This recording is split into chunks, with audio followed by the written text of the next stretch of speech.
بسم اللہ الرحمن الرحیم۔ ناظرین سلام علیکم، ایک بار پھر سے آپ کا استقبال ہے پروگرام آئیے جانتے ہیں میں، اور ہمارے آج کے ایپیسوڈ کا ٹاپک ہے کربلا اور عبادت۔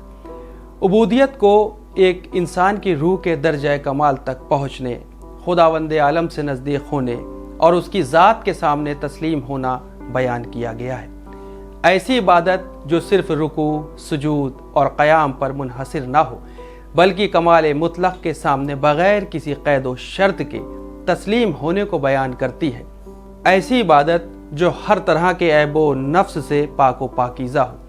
تاریخ بشر میں عاشورہ جیسا واقعہ موجود نہیں ہے، اور کسی بھی مورخ نے اس جیسا دوسرا واقعہ نہیں لکھا ہے۔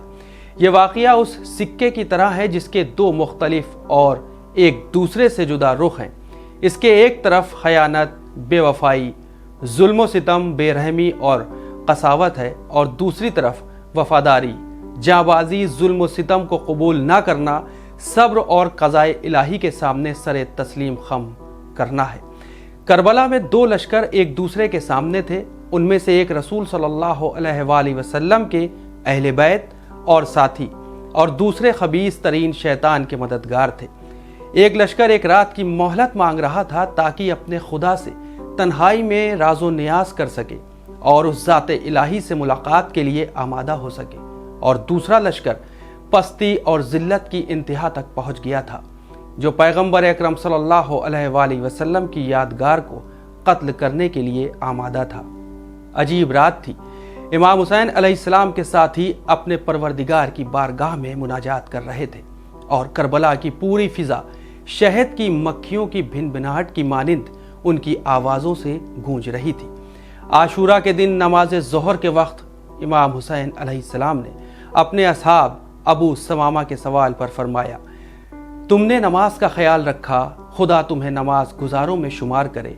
اور پھر امام حسین علیہ السلام نماز کے لیے کھڑے ہو گئے، اور بعض اصحاب نے سامنے کھڑے ہو کر سینوں کو سپر بنا لیا، اور امام نے نماز تیروں کے سائے میں ادا کی۔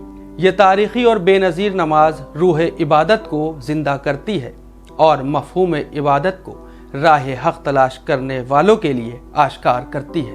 اگر آج گلدستہ اذان سے تکبیر کی آواز آ رہی ہے تو وہ اسی نماز کی وجہ سے باقی ہے۔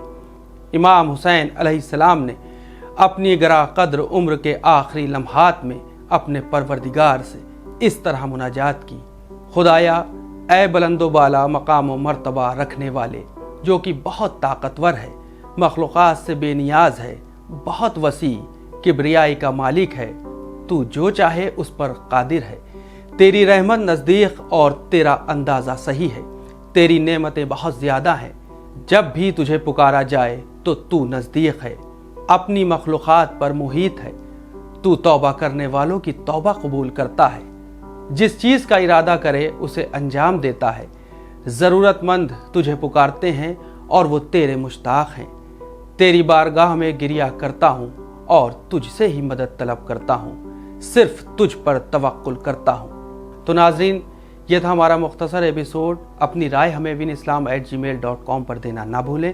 دیکھتے رہیں چینل ون پیغام انسانیت۔ شکریہ، خدا حافظ۔